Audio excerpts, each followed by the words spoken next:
Assalamualaikum warahmatullahi wabarakatuh. Halo pemirsa, apa kabar? Padang Panjang Sepekan kembali hadir menjumpai Anda dengan sejumlah rangkuman informasi terkini. Dari Studio Kominfo bersama saya Windy Alfionita, inilah berita selengkapnya.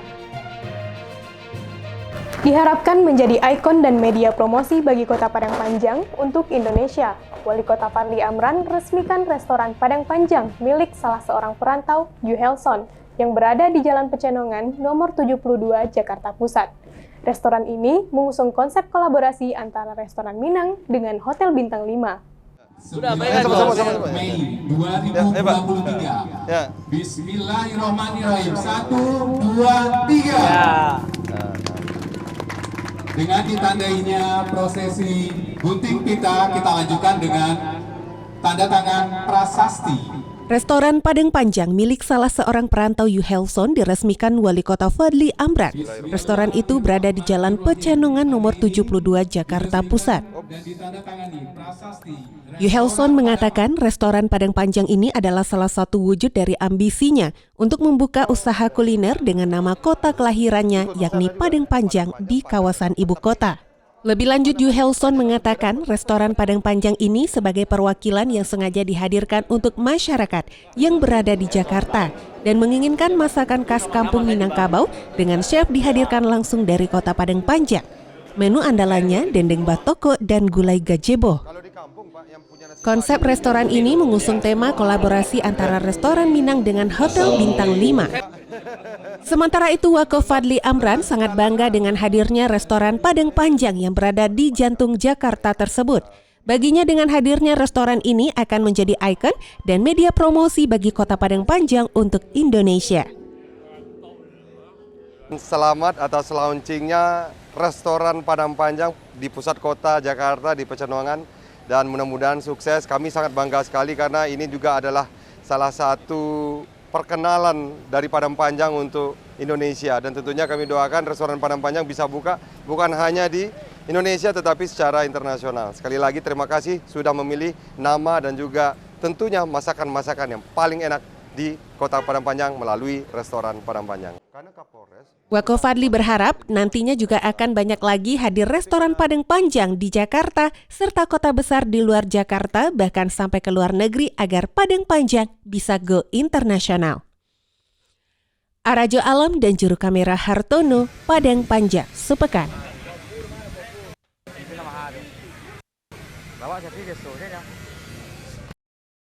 SMP Negeri 5 raih gelar juara turnamen sepak bola antar pelajar Piala Wali Kota 2023 tingkat SLTP. Setelah dua pemainnya, Ivan dan Aziz berhasil mencetak sepasang gol ke gawang lawan SMP Negeri 4. Setelah di partai final mengungguli SMP Negeri 4 dengan skor 2-0 Sabtu 20 Mei di lapangan Anas Karim. Gol kemenangan SMP Negeri 5 yang diarsiteki pelatih Aprison ini didapat berkat sepasang gol yang diciptakan pemainnya Ivan dan Aziz. Sementara itu, SMP Negeri 4 kini hanya berpeluang untuk meraih gelar juara 2 pada partai final terakhir pada Senin 22 Mei. Anak asuhan pelatih Roni Saputra ini akan memperebutkan gelar tersebut bersama dengan SMP Negeri 3. Sementara itu, Ketua Panitia Dedi Adrian menyebutkan pada partai penutupan nanti SMA Negeri 1 akan menghadapi SMA Negeri 3 dalam perebutan juara 1 dan 2. Sementara untuk SMK Negeri 3 diputuskan memperoleh juara 3 dalam partai final tingkat SLTA dalam turnamen antar pelajar tersebut. Andes Maradona dan juru kamera Fauzan Aulia Rahman, Padang Panjang Sepekan. Sementara itu, kesebelasan SMA Negeri 1 Padang Panjang berhasil menjadi juara usai duel sengit dan raih skor 4-3 lewat adu penalti. Melawan kesebelasan SMA Negeri 3 Padang Panjang dalam partai final turnamen sepak bola antar pelajar Piala Wali Kota 2023 tingkat SLTA di lapangan Anas Karim.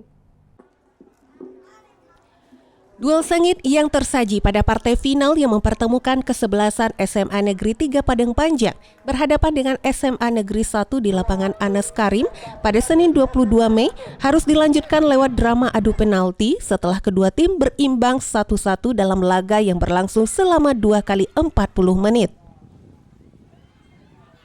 Selama jalannya pertandingan yang dipimpin wasit Arif Johan, kedua tim menampilkan permainan terbaiknya dengan lantunan bola kaki ke kaki serta jual beli serangan yang tercipta sehingga mampu menghibur para supporter dan masyarakat yang hadir tumpah ruah menyaksikan partai final tersebut.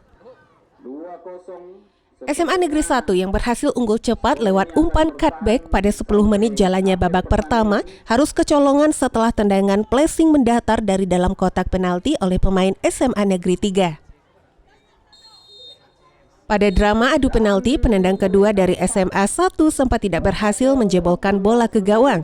Hal ini membuat angin segar bagi kesebelasan SMA Negeri 3. Namun sayangnya angin segar ini tidak berbuah manis setelah dua penendang dari SMA Negeri 3 gagal mengeksekusi penalti dengan sempurna, sehingga membuat skor penalti menjadi 4-3 dalam drama adu penalti tersebut.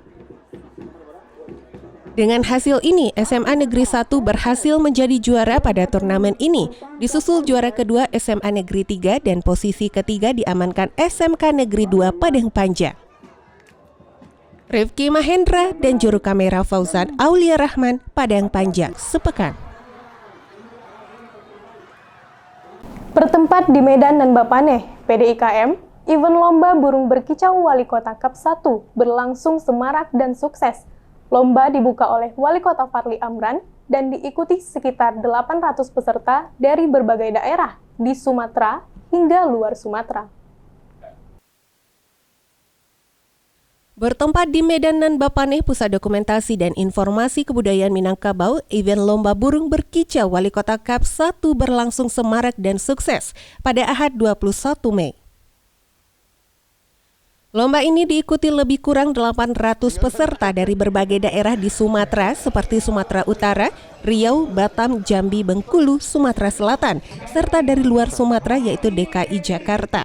Lomba ini dibuka oleh Wali Kota Fadli Amran. Diselenggarakan Komunitas Kicau Mania Padang Panjang Bersatu atau KMPPB, lomba ini didukung pemerintah kota melalui Disporapar. 4 kelas yang dipertandingkan yaitu kelas wali kota, diikuti burung jenis kacer dan murai batu ekor putih. Juara pertama mendapat hadiah sebesar 5 juta rupiah. Lalu kelas wakil wali kota diikuti murai batu umum, kacer, kenari, dan kapas tembak. Juara pertama meraih 2,5 juta rupiah.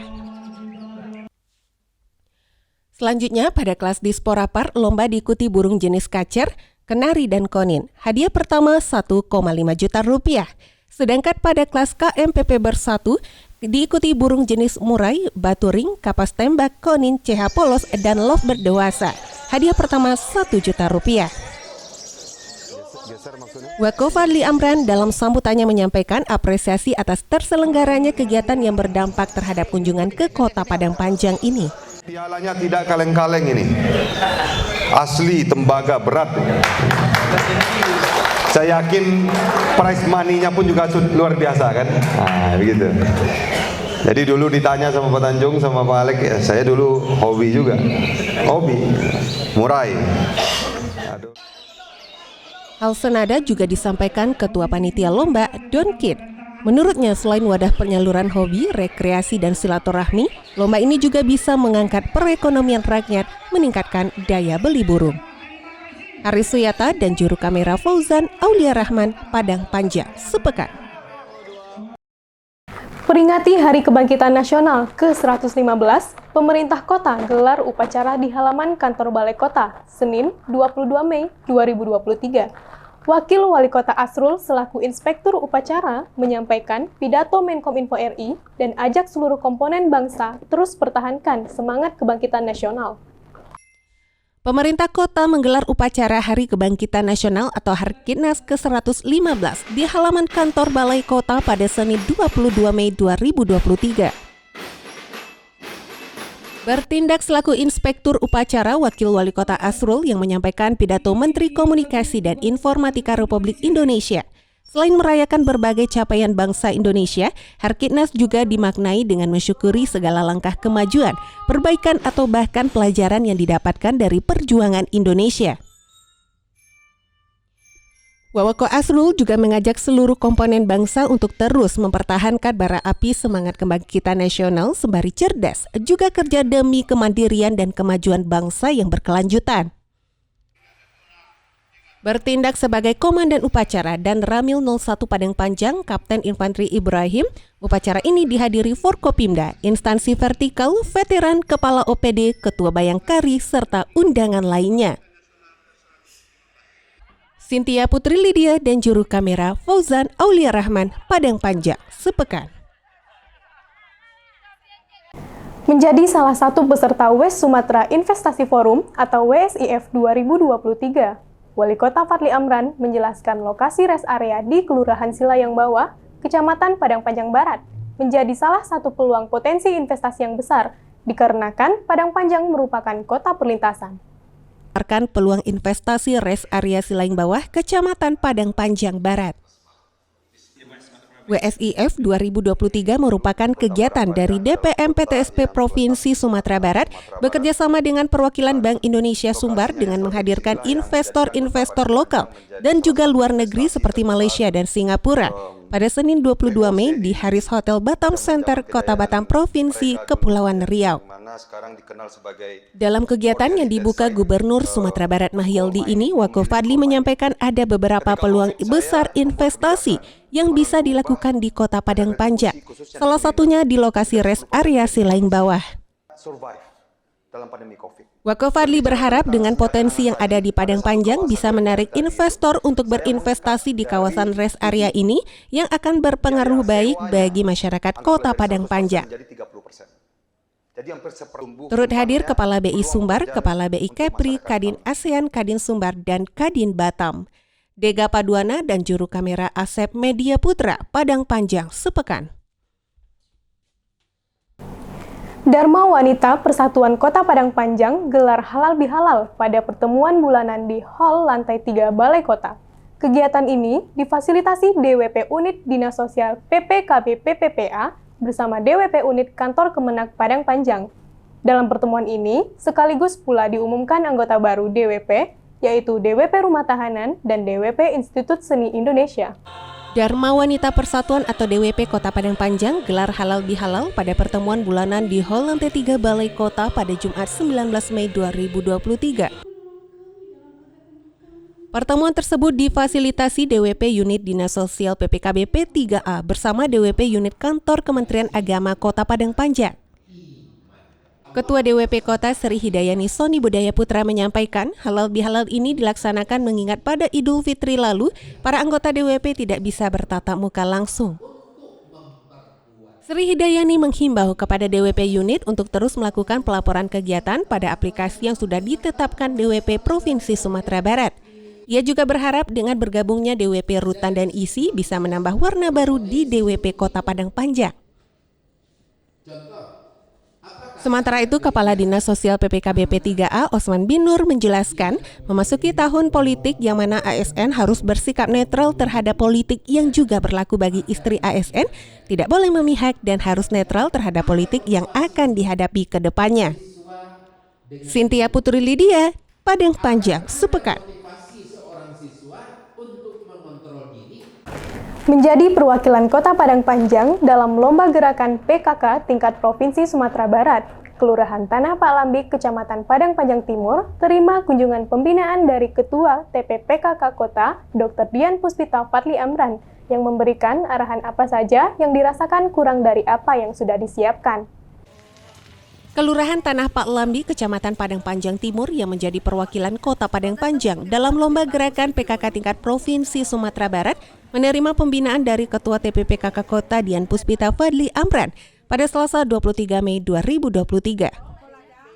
Dr. Dian bersama pengurus TPPKK Kota lainnya meninjau lokasi kelompok kerja dan memberikan arahan apa saja yang dirasa kurang dari yang sudah disiapkan. Penilaian lomba gerakan PKK ini diperkirakan akan dilaksanakan pada 5 Juni mendatang oleh tim Provinsi Sumatera Barat. Penilaian diantaranya lomba kelembagaan dan tertib administrasi PKK, lomba paredi terkait kisah, kilas, dan PKBN untuk Pokja 1, lomba kelompok UP2 KPKK Pokja 2, lomba kawasan Aku Hatinya PKK Pokja 3, dan lomba PHBS Plus Pokja 4. Dr. Dian mengatakan akan terus melakukan pembinaan hingga penilaian nanti semoga bisa memberikan yang terbaik untuk Kota Padang Panjang. Cynthia Putri Lydia dan juru kamera Fauzan Aulia Rahman, Padang Panjang, sepekan. Desa Wisata Kubu Gadang, Kelurahan Ekor Lubuk, Kecamatan Padang Panjang Timur, dipilih Himpunan Mahasiswa Departemen Ilmu Agama Islam, Fakultas Ilmu Sosial, Universitas Negeri Padang, sebagai lokasi pelaksanaan pesantren alam bernuansa religi. Sebanyak 109 peserta melakukan kegiatan berbasis pendidikan pesantren, mulai dari sholat berjamaah, tahajud, muhasabah, dan lainnya. Desa Wisata Kubu Gadang, Kelurahan Ekor Lubuk, Kecamatan Padang Panjang Timur, dipilih Himpunan Mahasiswa Departemen Ilmu Agama Islam Fakultas Ilmu Sosial Universitas Negeri Padang sebagai lokasi pelaksanaan pesantren alam bernuansa religi. Ketua Panitia HMDIAI Arija Yusman mengatakan pihaknya memilih Kubu Gadang untuk pelaksanaan pesantren alam angkatan 2022 ini karena nuansa alam di Kubu Gadang cocok untuk kegiatan yang dilaksanakan timnya. Lebih lanjut, Ari mengatakan selama 3 hari 2 malam pihaknya akan melaksanakan beberapa kegiatan, di antaranya penanaman benih dan kegiatan lain berbasis kepada pendidikan pesantren, mulai dari sholat berjamaah, tahajud, muhasabah, dan sebagainya. Kegiatan ini diikuti sebanyak 109 peserta. Staf ahli bidang kemasyarakatan dan sumber daya manusia Yes Edi Zarwin saat membuka kegiatan tersebut mengucapkan apresiasi dan terima kasih kepada HMDIAI UNP yang telah memilih Kota Padang Panjang khususnya Kubu Gadang sebagai tempat pelaksanaan kegiatan ini. Pada kesempatan tersebut juga dilakukan penyerahan bibit durian montong dan alpukat dari HMDIAI kepada Pokdarwis Kubu Gadang. Rifki Mahendra dan juru kamera Fauzan Aulia Rahman, Padang Panjang, sepekan. Wakil Wali Kota Padang Panjang Asrul membuka kegiatan lomba cerdas cermat antar kader Puskesmas se-Kota Padang Panjang yang berlangsung di Aula UPTD Puskesmas Kebun Sikolos. Kegiatan ini digelar guna memperingati Hari Bakti Dokter Indonesia ke-115 dan diikuti para kader dari UPTD Puskesmas Gunung, Kotokatik, Kebun Sikolos, dan Bukit Surungan. Wakil Wali Kota Padang Panjang Asrul membuka kegiatan lomba cerdas cermat antar kader Puskesmas se-Kota Padang Panjang yang berlangsung di Aula UPTD Puskesmas Kebun Sikolos pada Kamis 25 Mei 2023. Kegiatan yang digelar memperingati Hari Bakti Dokter Indonesia ke-115 ini diikuti para kader di 4 UPTD Puskesmas yang ada di Kota Padang Panjang, yaitu Puskesmas Gunung, Kotokatik, Kebun Sikolos, dan Bukit Surungan. Kegiatan lomba dibagi menjadi 2 sesi. Sesi pertama pernyataan setiap kelompok dan sesi kedua babak rebutan. Di samping itu juga ada sesi penyuluhan tentang stunting oleh Sinta Ayudia. Pemenang nantinya akan mewakili Kota Padang Panjang untuk lomba tingkat provinsi. Dalam sambutannya, Wawako Asrul mengucapkan terima kasih dan penghargaan kepada Ikatan Dokter Indonesia Kota Padang Panjang atas pengabdian dan dedikasi tinggi yang telah diberikan. Wawako Asrul berharap kegiatan ini dapat menjadi momentum bagi Ikatan Dokter Indonesia Kota Padang Panjang untuk merajut silaturahmi dan membangkitkan semangat patriotik dan meningkatkan kepedulian kepada masyarakat. Rifki Mahendra dan juru kamera Fauzan Aulia Rahman, Hartono, Padang Panjang, sepekan. Sebanyak 30 orang Satuan Perlindungan Masyarakat di Kota Padang Panjang terima bimbingan teknis peningkatan kapasitas anggota yang digelar Satpol PP Damkar Kota Padang Panjang bekerja sama dengan Satpol PP Damkar Provinsi Sumatera Barat. Digelar Satuan Polisi Pamong Praja Pemadam Kebakaran atau Satpol PP Damkar Kota Padang Panjang bekerja sama dengan Satpol PP Damkar Provinsi Sumatera Barat sebanyak 30 orang Satuan Perlindungan Masyarakat atau Satlinmas di Kota Padang Panjang menerima bimbingan teknis peningkatan kapasitas anggota di Hotel Pangeran Padang Panjang pada Kamis 25 Mei 2023. Kegiatan ini dibuka Sekretaris Daerah Kota Soni Budaya Putra yang juga sekaligus memberikan materi terkait peran Satlinmas dalam mendukung visi dan misi kepala daerah. Sekdako Soni menyampaikan sebagai organisasi yang dibentuk oleh pemerintah kota di kelurahan, Satlinmas bisa menjadi organisasi yang menjadi lini terdepan dalam masyarakat, siap membantu masyarakat, membantu pemerintah khususnya di kelurahan dalam berbagai hal. Lebih lanjut, Sony mengatakan Pemko bersama dengan Satlinmas merupakan suatu kesatuan yang saling terikat. Ke depan ada kegiatan-kegiatan dan momen tertentu Satlinmas bisa dilibatkan tidak hanya saat pemilu atau pilkada. Sementara itu, Kepala Bidang Linmas dan Damkar Satpol Damkar Provinsi Sumatera Barat Hendri Octavian Hatta menyebutkan tujuan dilaksanakannya BIMTEK ini guna meningkatkan pengetahuan dan keterampilan anggota Satlinmas dalam melakukan penyelenggaraan ketertiban umum dan ketentraman serta perlindungan masyarakat. Anggota Satlinmas juga akan menerima materi dari Satpol PP Provinsi Sumatera Barat tentang optimalisasi peran Satlinmas dalam penyelenggaraan Tibum Tranmas dan perlindungan masyarakat. Dari Satpol PP Kota Padang Panjang tentang penguatan tugas dan fungsi Satlinmas Kelurahan dan pengetahuan dasar penanggulangan bencana dari BPBD Kesbangpol Kota yang disampaikan oleh Ibu Tufenda. Cynthia Putri Lydia, Padang Panjang, sepekan. Demikian sajian Padang Panjang sepekan edisi kali ini. Semoga informasi yang kami sampaikan bermanfaat untuk Anda. Akhir kata, saya beserta seluruh kru yang bertugas pamit undur diri. Terima kasih atas perhatian Anda. Wassalamualaikum warahmatullahi wabarakatuh.